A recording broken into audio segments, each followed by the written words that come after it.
So today I want to talk about something that almost nobody in the mainstream media is explaining correctly. And I mean nobody, because what is happening right now in the Arabian Sea and the Red Sea is not a story about explosions. It is not a story about drones. It is a story about a specific kind of control being removed, quietly, systematically, in a way that the Pentagon cannot reverse quickly, and that the American public does not yet fully understand. Iran has now used the Fattah-2 hypersonic missile in combat for the first time in history. That happened in early March 2026, not in a test, not in a simulation, in active operations against American and Israeli targets. And the moment that happened, the entire assumption that has protected American aircraft carriers in the Middle East for the last 50 years, the assumption that a carrier strike group is essentially invulnerable inside its own defense bubble, that assumption stopped being reliable.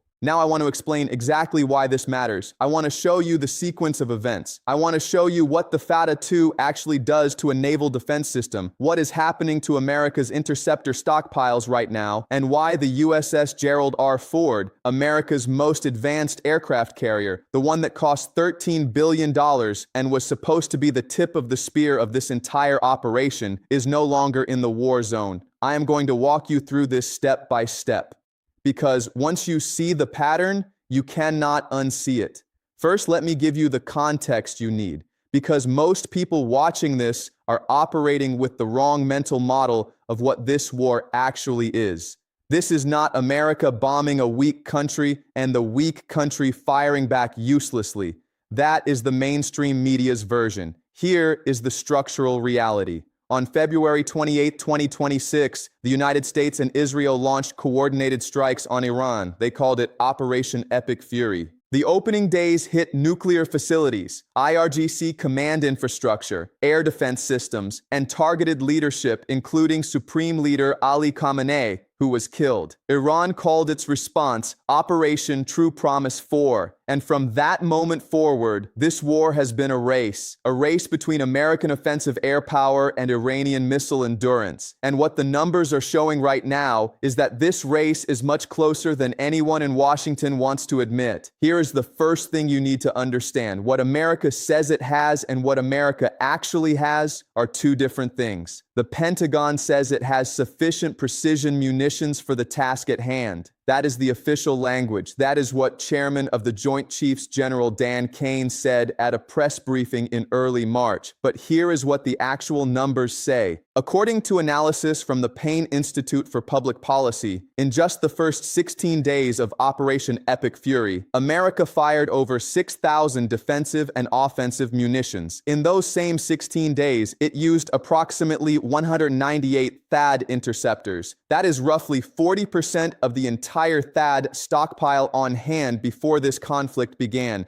The U.S. fired 402 Patriot interceptors in that same window. Under existing production contracts, it would take more than 2 years to replace that many Patriots. 2 years, not 2 months. 2 years. And here is what makes this devastating. Lockheed Martin produces approximately 96 THAAD interceptors per year. America's entire THAAD stockpile before this war was around 534 interceptors. The next delivery of new THAAD interceptors is not expected until April 2027. That is 12 months from now. And the war is happening today. Defense analyst Kelly Grieco at the Stimson Center put it plainly. She said America is using munitions faster than it can replace them. She said it would take years to rebuild. And she said, and this is the critical sentence, if the war continues at the current rate, the U.S. could exhaust its interceptor supply in weeks, not years, weeks. This is structural fact number one. America is winning individual interceptions, but losing the stockpile war. Iran fires a drone that costs $50,000. America shoots it down with a THAAD interceptor that costs $15.5 million.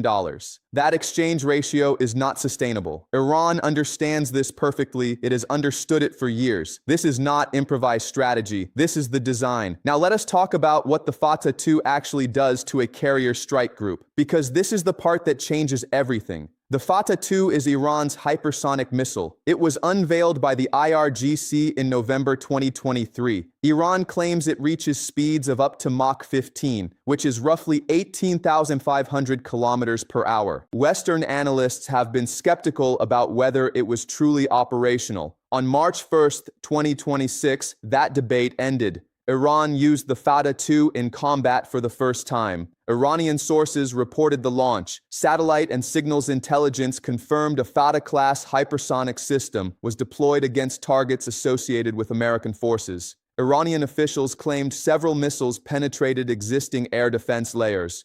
Whether every specific claim is accurate or not, the core fact is settled. The Fattah-2 has now crossed from development to deployment. Here is why that matters for a carrier strike group specifically. A Nimitz or Ford-class carrier never travels alone. It travels with a protective ring. Arleigh Burke destroyers equipped with the Aegis combat system, SM-6 interceptors, advanced radar, electronic warfare. The system can theoretically track over 100 incoming targets simultaneously. Against a conventional ballistic missile, which follows a predictable arc through space, the math works reasonably well. The trajectory is calculable. The intercept window is manageable. Against the Fattah-2, the math changes completely. The Fattah-2 uses a hypersonic glide vehicle. This means it detaches from its booster and rides the upper atmosphere at speeds above Mach 5, gliding and maneuvering, performing what analysts describe as S-shaped turns, changing pitch and yaw simultaneously at hypersonic velocity. It does not follow a parabolic arc. It follows an unpredictable path that no existing intercept algorithm was designed to solve in real time.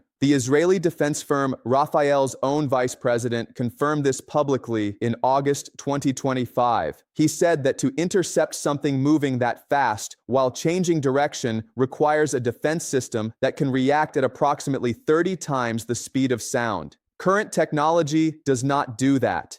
But there is a second problem that is even more dangerous. The Fattah-2 glides at low altitude between 12 and 30 kilometers above the surface. Because it stays in the atmosphere at low altitude, the curvature of the Earth hides it from ship-based radar until it is relatively close. By the time the Aegis system locks onto the Fattah-2, the reaction window is measured in seconds. Not minutes, seconds. The system has to work perfectly, every single time. Now multiply that by volume. Because Iran does not fire these missiles one at a time. Iran fires them in coordinated salvos mixed with drones, cruise missiles, and ballistic missiles simultaneously. The defenders have to track and engage every layer at once. The SM-6 interceptors on each destroyer are finite. Each destroyer carries a set number of cells in its vertical launch system. Once those cells are empty, the ship cannot fire again until it is resupplied. And resupplying a destroyer at sea while under active threat is not a simple operation. This is structural fact number 2. The defensive math gets worse every time Iran fires, and it does not automatically recover. Now let us talk about what actually happened to the USS Gerald R. Ford.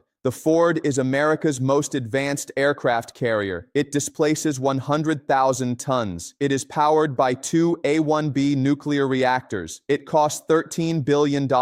It entered the Mediterranean Sea on February 20th, 2026. Transited through Suez, entered the Red Sea, and began launching combat sorties against Iran as part of Operation Epic Fury. For weeks, the Ford was described by the Pentagon as operating normally, supporting continuous strike operations. Then, on March 12th, a fire broke out on the carrier. The military said it was not combat-related. 2 sailors were injured. The fire was in the ship's laundry area. Here is the structural fact that matters. On March 18th, the most advanced aircraft carrier in the world, the flagship of American naval power in this conflict, sailed away from the war zone. It went to the U.S. Navy base in Crete, Greece, for repairs. The other ships in the Ford strike group stayed in the region. The Ford itself left. Vice Chief of Naval Operations Admiral James Kilby told Congress the Ford would not return to its home port until May, making this the longest carrier deployment since Vietnam. Currently at more than 266 days at sea,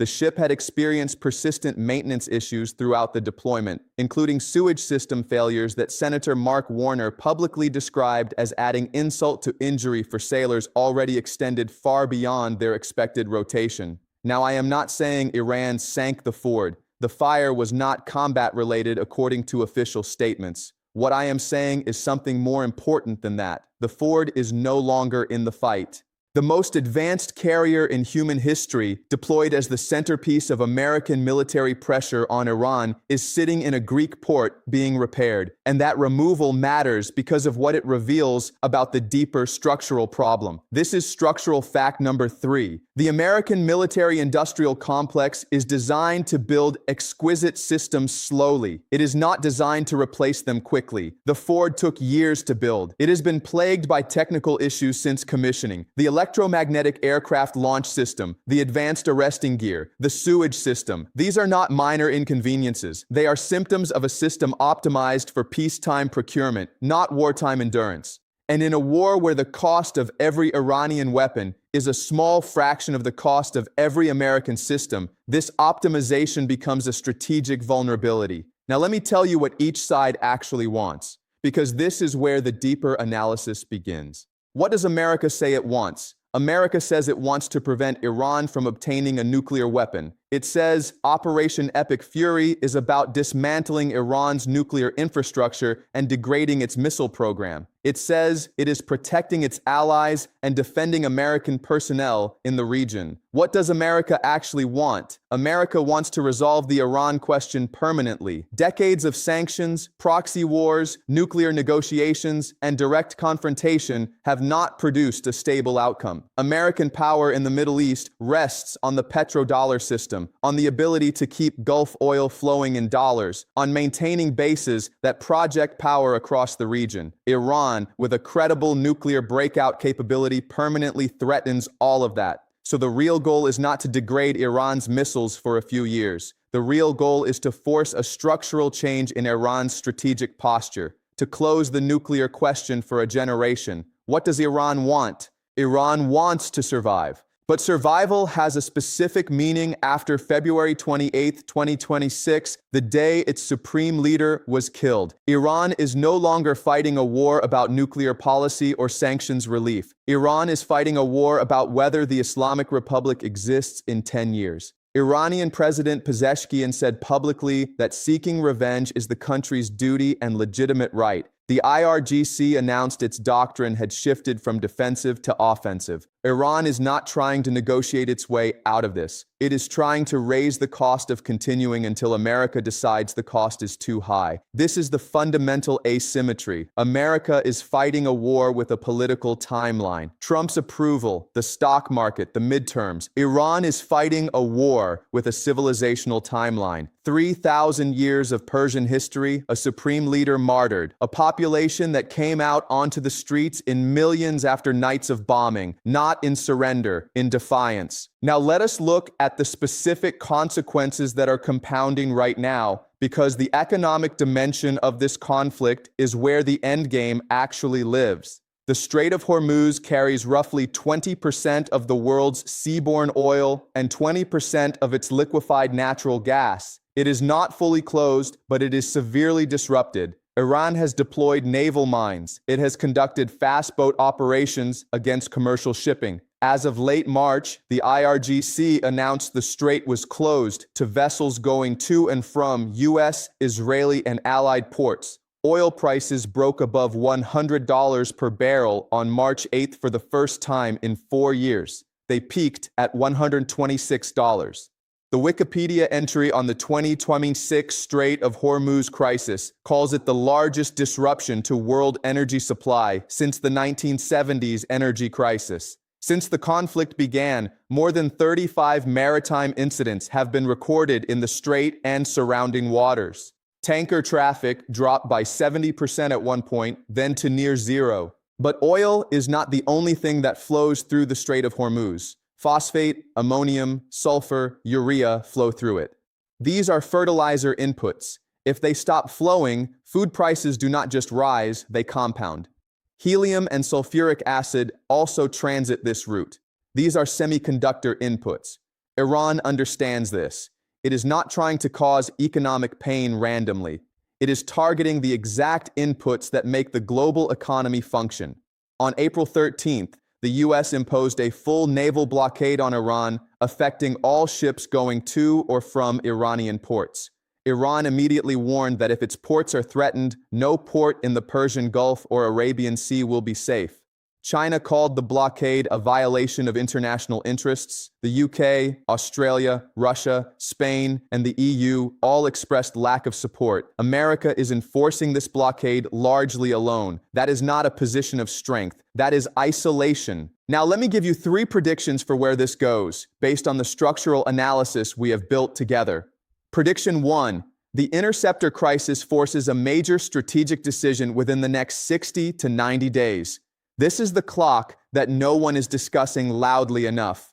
The first 16 days of Operation Epic Fury consumed 40% of the US Fattah-2 stockpile. Production of new interceptors runs at roughly 96 per year. The next delivery is not until April 2027. If the war continues at anything close to current intensity, America approaches a situation where it can no longer reliably defend its own forces and allies simultaneously. When that moment arrives, the choice becomes either significantly scale back, accept losses, or escalate in a way that changes the nature of the conflict entirely. This is not a prediction about who wins a battle. It is a prediction about what structural constraint forces a decision. Prediction 2. The Fattah-2 is not the last system Iran has been holding back, and its continued use changes what carrier groups can safely do in this theater. Iran used the Fattah-2 for the first time in combat on March 1st. It announced the weapon in 2023. Before March 1st, Western analysts were uncertain whether it was operational. We now know it is. The Iranian pattern in this war has been consistent. Each escalation reveals capabilities that Western intelligence assessed as either theoretical or not ready. Hezbollah was degraded, then struck harder than before. Iran's missile capabilities were supposed to be destroyed in the first week of Operation Epic Fury. 6 weeks later, Iran possesses approximately 1,000 to 1,500 ballistic missiles remaining, according to INSS estimates, down from around 2,500, but still a substantial and functional force. The Fattah-2 is now confirmed in combat. The question every U.S. naval planner is now asking is what comes next that we have not seen yet.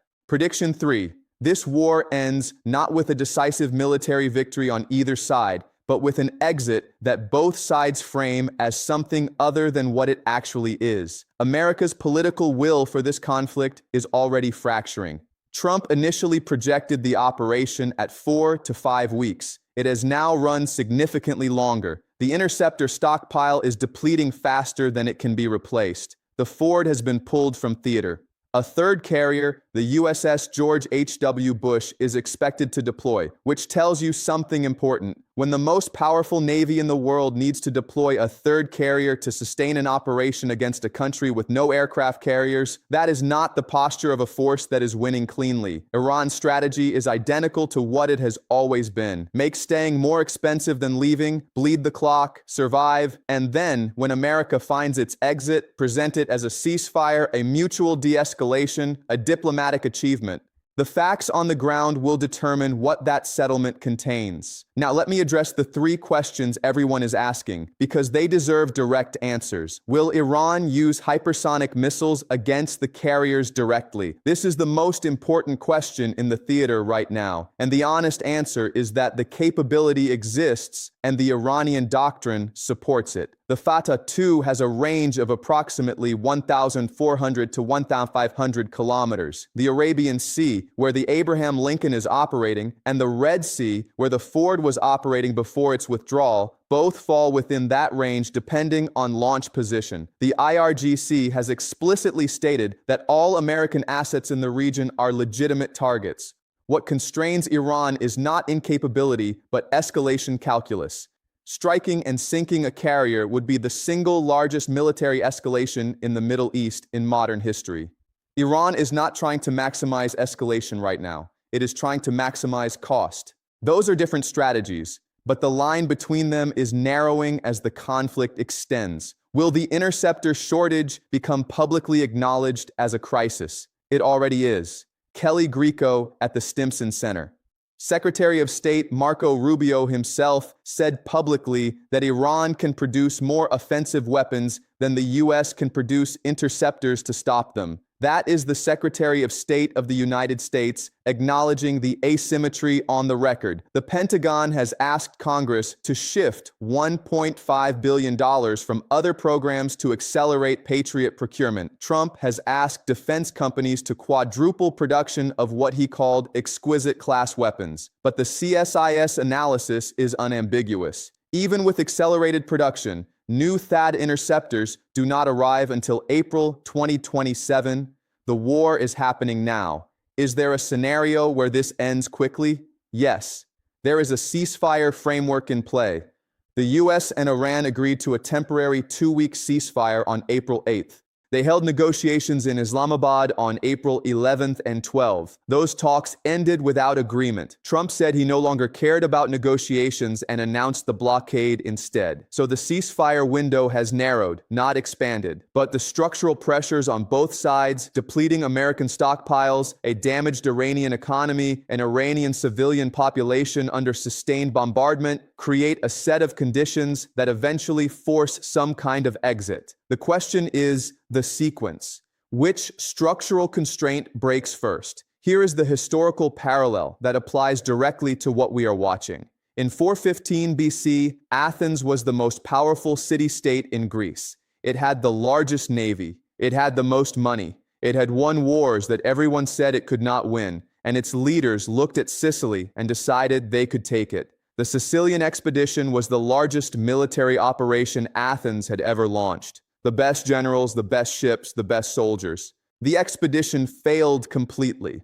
Athens lost its fleet, its army, its treasury, and its strategic credibility, not because Sicily was more powerful than Athens, but because Athens had underestimated the cost, underestimated the duration, overestimated its own endurance, and sent its best assets into a theater from which they could not easily be withdrawn. Athens never fully recovered. The Peloponnesian War ended with Sparta dismantling Athenian power. America is not Athens. America has a far larger margin for error, but the structural pattern is the same. A powerful empire operating at the edge of its logistics, using exquisite systems against a cheaper and more patient adversary, watching its stockpiles drain while the adversary's production continues, asking a military that is already extended to extend further. The USS Gerald R. Ford, which left its home port in Virginia in June 2025 and has been at sea for nearly 300 days, is approaching the longest carrier deployment since Vietnam. That is not a symbol of strength. It is a symbol of strain. The Fattah-2 did not sink the Ford, but the Fattah-2, combined with the interceptor math, combined with the Strait of Hormuz disruption, combined with the political fractures inside America about why this war is happening and who is paying for it, these forces together are doing something more consequential than sinking a ship. They are removing the assumption that American naval power in this theater is uncontestable. And once that assumption is removed, everything downstream of it changes. The carriers are still there. The Abraham Lincoln is still in the Arabian Sea. The George H.W. Bush is expected to arrive. America still has enormous offensive capability, but the window in which that capability operates without strategic constraint is closing. And Iran, which has been planning for exactly this moment for a very long time, is not in a hurry. It does not need to win today. It needs to make today cost too much. And based on the numbers, the stockpiles, the deployed duration, and the system that just appeared in combat for the first time in history, that is exactly what it is doing. This is not prophecy. This is the math of attrition applied to what we can actually verify is happening right now. I might be wrong about the timing. I might be wrong about which constraint breaks first, but I am not wrong about the direction. The direction is clear, and history does not forgive the armies that ignore it.